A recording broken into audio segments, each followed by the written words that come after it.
Baik, dan juga teman-teman izin memulai untuk presentasi terkait dengan dengue fever yang nantinya akan dilanjutkan oleh teman-teman dari DHF. Jadi mengulang lagi sebenarnya presentasi sebelumnya dari membaca dan teman-temannya.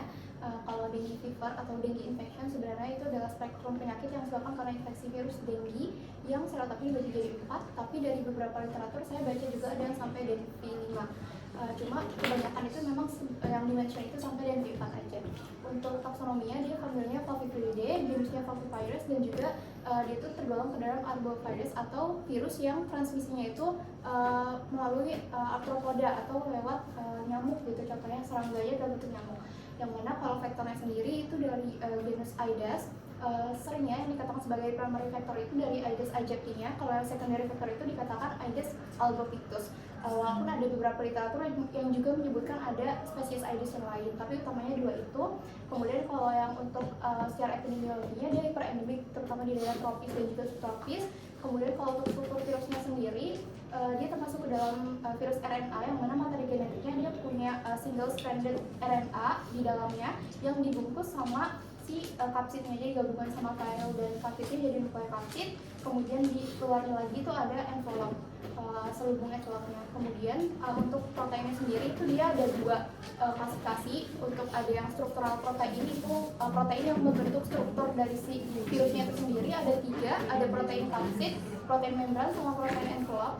Kemudian kalau yang non-struktural protein itu protein yang tidak membentuk struktur dari si virus, tapi dia berperan dalam hal replikasi virusnya. Ada 7 protein, jadi totalnya ada 10 protein dari si dengue virus ini.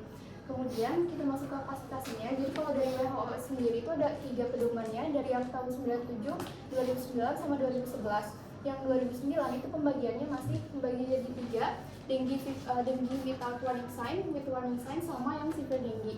Kalau yang 2011 pembagiannya itu udah lebih baru, dimana dia dibagi jadi asimptomatik sama simptomatik. Terus yang simptomatik dibagi jadi 4, ada yang ada undifferentiated fever yang disebut juga sebagai viral syndrome. Jadi kalau pasien-pasien dengue fever yang manifestasi gejalanya itu nggak spesifik, kayak lebih ke flu-like syndrome gitu, manifestasinya nggak khas, dia masuknya ke undifferentiated fever karena memang gejala dengue sendiri itu sulit dibedakan untuk dengan infeksi virus yang lain. Yang kedua itu ada dengue fever itu sendiri, dia ada 2 klasifikasinya, ada yang dengan perdarahan sama ada yang tanpa perdarahan. Jadi yang seringkali salah pemahaman itu adalah dikiranya kalau DHF itu ada perdarahan, kalau DF itu belum ada perdarahan. Padahal sebenarnya perbedaan utama dari mereka itu adalah kalau DHF itu udah ada bukti atau evidence dari plasma leakage, sementara kalau si DF itu dia belum ada bukti dari plasma leakage. Nah, perbedaan untuk yang hemorrhagia itu bisa terjadi di dengue fever ataupun di DHF. Terus kalau yang di DHF dibagi lagi jadi 2, ada yang non-shock sama ada yang dengan shock jadi DSS, atau yang grade 3-4 itu, sama yang extended dengue syndrome itu kalau misalkan manifestasi gejala dengue-nya itu unusual atau dia tuh nggak khas gitu, manifestasinya cenderung lebih berat, misalkan kerusakan, pokoknya melibatkan kerusakan organ vital kayak misalkan otak, jantung, hati, dan lain sebagainya. Jadi dia gejalanya memang unusual, makanya klasifikasinya masuk yang expanded dengue syndrome. Kemudian untuk pathophysiologi tadi udah dijelasin, nggak usah diulang lagi. Mungkin lebih ke diagnosisnya. Kalau dari PNPK itu dan WHO dibagi jadi 2 untuk diagnosis dengue fever, ada yang probable dengue fever sama ada yang terkonfirmasi dengue fever.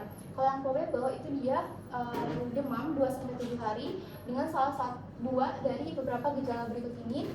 Kemudian syaratnya itu dia nggak boleh ada bukti plasma leakage. Nah, bukti plasma leakage itu diantaranya ada 4 kalau nggak salah, itu ada hematoconcentration di mana hematokritnya meningkat lebih dari sama dengan 20%.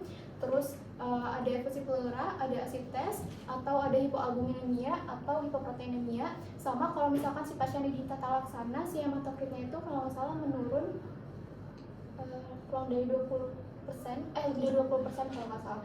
Itu kemudian untuk yang probable dengue, yang membedakan mana kasus yang probable sama yang terkonfirmasi itu adalah dari pemeriksaan penunjangnya.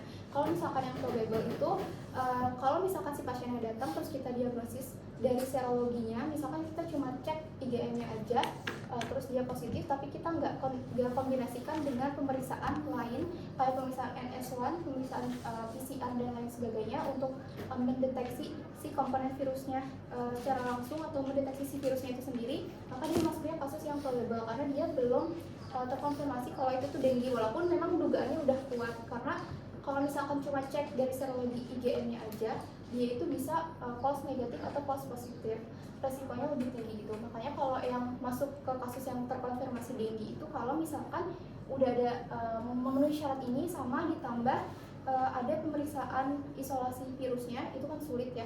Jadi biasanya yang dilakukan di praktik klinis itu pemeriksaan NS1 atau pemeriksaan untuk RNA virusnya si RT PCR, tapi RT PCR juga nggak digunakan secara klinis secara umum karena dia juga butuh lab yang lebih memadai. Jadi utamanya itu harusnya sebenarnya idealnya itu kombinasi antara pemeriksaan NS1 sama serologi IgG atau IgM-nya. Ini bisa dilanjut. Kamu mau jelasin apa? Karena kemarin udah. Boleh jadi dulu nggak? Oh boleh. Sebenarnya minimal dikit, nanti boleh ditambahin dari DF lagi ya. Jadi tuh tadi menarik yang Afni bilang kalau gold standarnya sebenarnya kan yang PCR itu ya, sama yang cek RNA gitu. Karena sebenarnya kalau yang saya baca sendiri ketahanan ada NS1 gene-nya itu kan dalam 1-3 hari. Nah hari ketiga sampai seterusnya itu kan cenderung turun. Jadinya nanti dia hari ketiga sampai seterusnya kita akan mengandalkan IgM dan IgM dan IgG. Nah balik lagi ke mungkin yang ada table di tim DF ini. Jadi IgM yang positif selalu dikaitkan sama infeksi akut dan IgG yang positif dikaitkan dengan infeksi sekunder. Nah itu berbanding lurus karena IgG itu biasanya positif lebih rentan ada di DHF dan stage yang lebih atas gitu sampai DSS. Makanya kan ada yang bilang primary infection itu kalau rasio IgM sama IgG-nya itu lebih dari 1,2, kalau secondary infection itu IgM dan IgG-nya kurang dari 1,2, which means IgG-nya akan lebih tinggi. Nah, tapi dari jurnal yang saya baca ada sebuah studi kalau DHF juga itu bisa karena solely atau karena satu-satunya dari primary infection yang nanti akan menciptakan dari viral load yang meningkat dan cytokine storm tadi, sehingga dia akan manifestasinya DHF bahkan DSS gitu. Jadinya tidak mutlak seperti itu, cuman ini bisa dijadikan mungkin acuan untuk diagnosis aja sih gitu. Ada mungkin Baik juga nanti lagi kalau perbedaan yang karena tadi mention yang primary infection sama secondary infection itu karena kita kenal ada mekanisme ADE yang antibody dependent enhancement itu, jadi umumnya bukan berarti semua pasien ya, umumnya pasien-pasien DHF itu dia terkena DHF itu biasanya karena secondary infection. Kalau misalkan yang primary infection itu umumnya masih DF aja, masih ada di liver dan dia akan sembuh. Dan membahas lagi kalau si dengue infection itu kan ada 3 stage, ada yang febrile, critical, sama yang recovery. Kalau yang DF itu dia nggak ada critical phase ya. Jadi kalau misalkan dia udah febrile dia akan langsung recovery. Kalau misalkan dia udah masuk ke critical phase maka dia diagnosisnya jadi DF.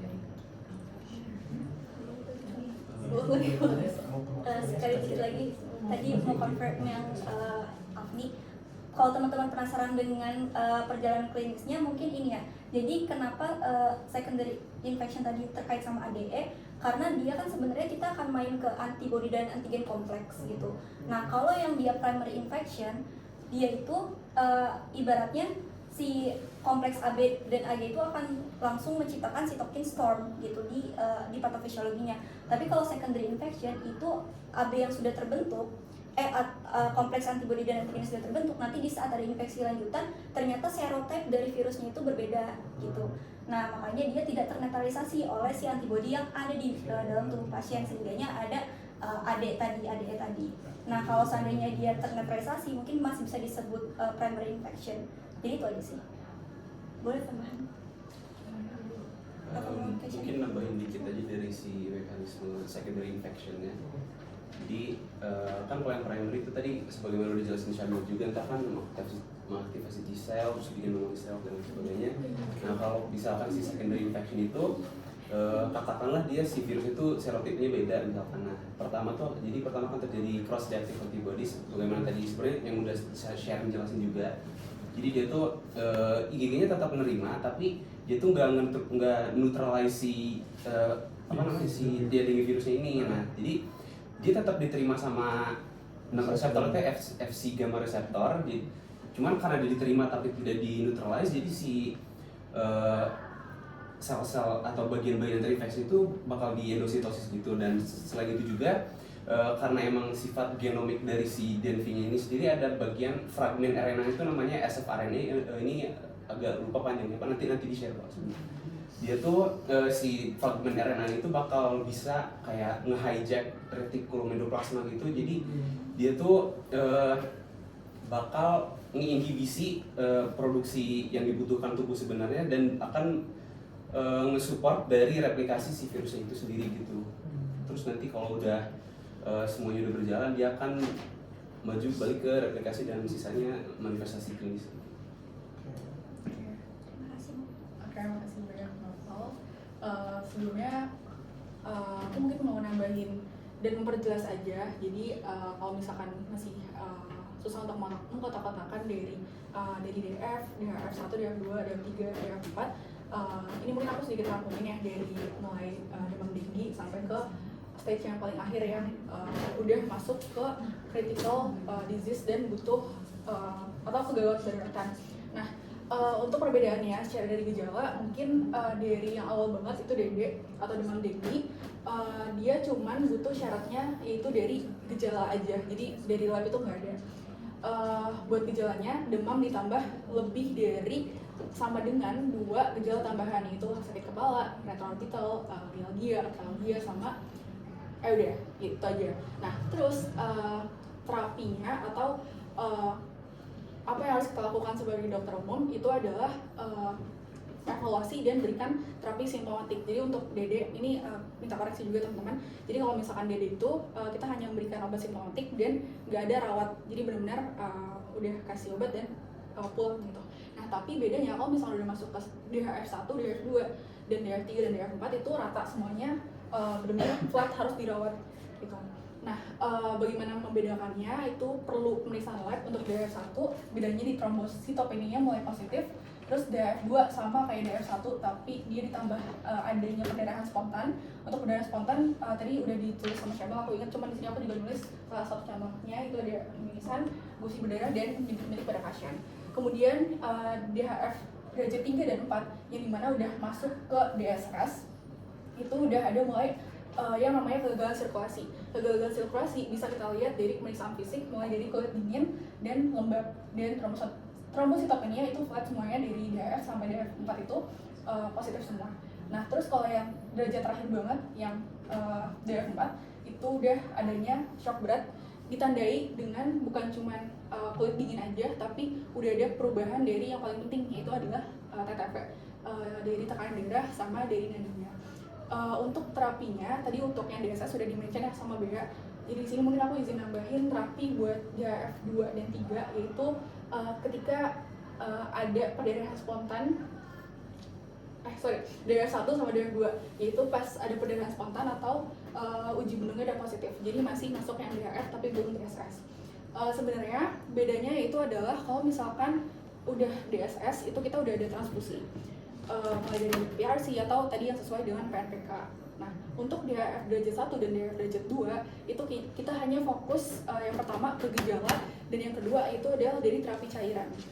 Sisanya kalau misalkan dari sumber yang kepencak dari IPD itu untuk DHF derajat 1 dan 2 itu nggak ada apa-apa lagi, cuma 2 itu aja, cuma cairan sama simptomatik. Untuk cairannya mekanismenya gimana itu ada algoritmanya, yaitu prinsipnya kalau misalkan itu singkatnya ini di sini. Dan kalau misalkan algoritmanya seperti apa, intinya adalah pertama kita evaluasi dulu selama 3-4 jam. Kan pasiennya udah pasti dirawat ya, dirawat dan evaluasi 3-4 jam. Dan pertama banget kita kasih IV gestaloid 6-7 ml per kilogram per jam. Dan sebenarnya singkatnya kalau misalkan pasiennya perbaikan itu dikurangin cairannya 5% dari defisit cairan. Dan kalau misalkan nggak perbaikan itu ditambah lagi 5%. Itu jadi singkatnya kayak gitu, cuman kalau misalkan detail kayak gini. Starting 6-7, kalau perbaikan turunin ke 5, perbaikan lagi turunin ke 3, perbaikan lanjutin masih dosisnya sama selama 2 hari, terus udah pasien yang membaik dan kita suruh pulang. Nah tapi kalau misalkan tidak membaik, kita naikin dari 6-7 ke 10, terus masih nggak membaik lagi, kita naikin ke 15. Dan kalau misalkan udah nggak membaik lagi, itu pasiennya udah ada tanda-tanda kegagalan organ yang mengarah ke arah shock, sehingga kita udah tata laksanain prinsipnya bukan tata laksana DHF lagi derajat 2, tapi udah ke tata laksana shock yang butuh bantuan transfusi mulai dari PRC dan tata laksana pegawai daruratan. Mungkin itu aja dari aku dari segi tata laksana, sama sebenarnya mau open discussion juga, bukan gimana-gimana, tapi aku mau nanya buat yang case kita itu kan kalau nggak salah belum lebih dari seminggu dari onset pertama demamnya. Nah, sedangkan yang IG yang positif itu di IgM. Nah, berarti aku juga mau konfirmasi apakah pasien ini memang benar dia primary infection, karena kalau dari yang aku baca ngebedain primary infection dan secondary heterologous infection itu dari IgM dan IgG. Kalau misalkan IgG positif, berarti IgG positif dalam waktu kurang dari seminggu, itu artinya dia udah re-infection atau secondary infection. Nah, sedangkan pada pasien kita itu IgG negatif dan dari jangka waktunya pun masih kurang dari seminggu. Jadi aku juga bertanya kayak apakah pasien ini primary infection.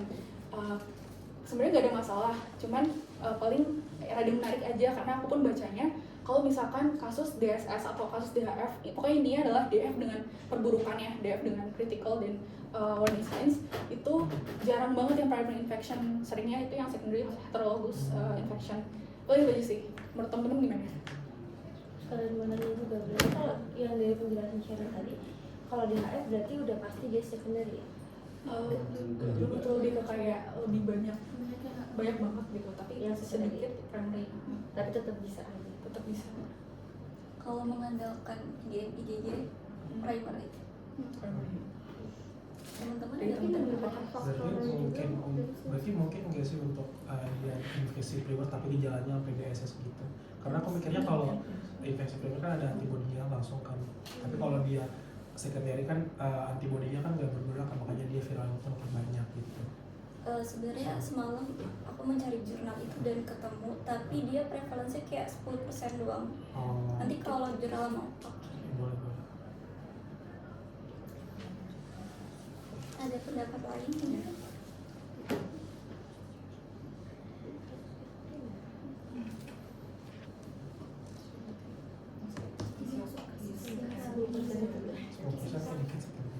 Masuknya ke kasus jarang.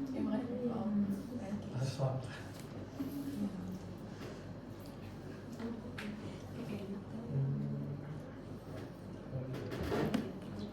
Ya boleh lah kan.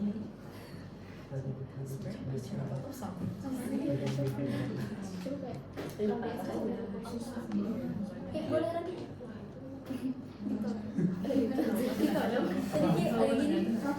Ayo, tanya aja.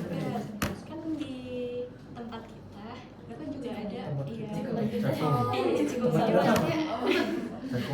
Tempat Indonesia maksudnya sih. ada antara sama mialgia karena memang ada reseptornya di situ, makanya dia kadang bisa letak di situ, terus waktu diperiksa 18 bulan atau 8 bulan kemudian tuh masih ada si cikungunya itu. Bedanya apa sama yang DBD gitu kan? Yang atau dia kayak aku juga jawab mungkin kalau misalkan dari secara gejala klinis itu gimana cara ngebedainnya. Kalau dari informasi web dokter Retno itu kita ngebedain gejala nyeri sendi dan nyeri otot pada pasien cikungunya dan pasien dengue. Itu biasanya rasa nyeri sendi dan nyeri otot itu jauh lebih parah, dan keluhan utamanya tuh kayak bahkan kayak sulit dibedakan antara demam sama nyeri sendi sama nyeri otot. Lebih parah yang mana? Cikungunya gitu. Tapi kalau mungkin secara patofisiologi aku kan belum baca juga kayak yang si cikungunya itu gimana. Cuman kalau dari dengue sendiri itu dari hepatitis sulfat reseptor yang ada di jaringan ikat. Paling kalau dari aku gitu aja dari teman. Mungkin ada yang bertanya. Dari kayak onset pagi siang sore nyerinya di kapan gitu nggak spesifik. Kalau cikungunya spesifik.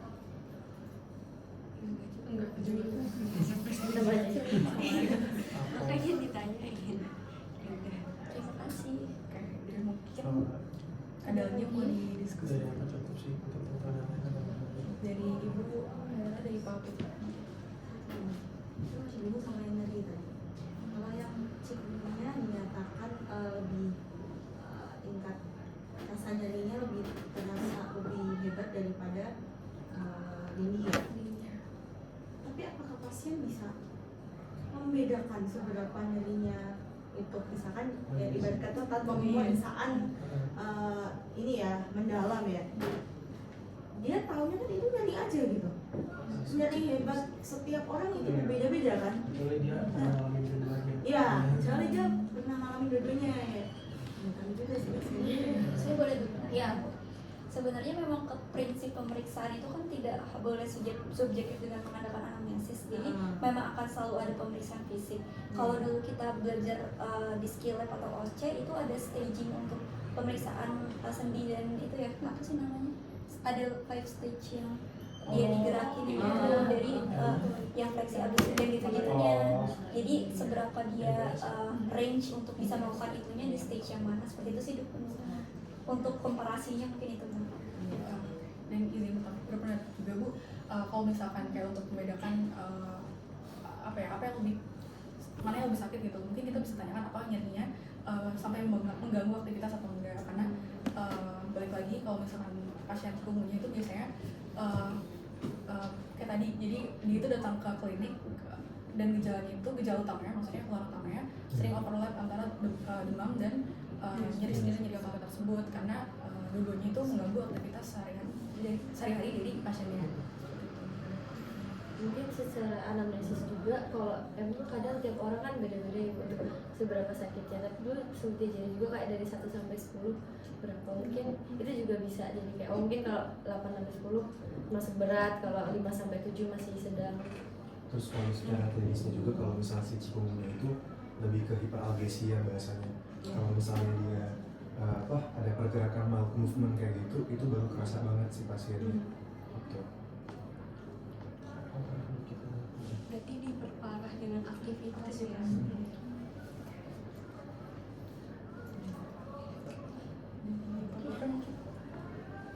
Saya itu bagus ya. Dibanding tutur sebelumnya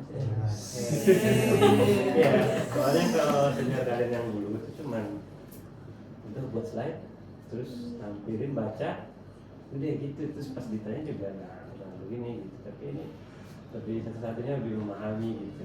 Kira sih berdebat lah. Iya, iya ini lebih dapat gitu. Jadi saya juga nanya, kayaknya udah terjawab gitu.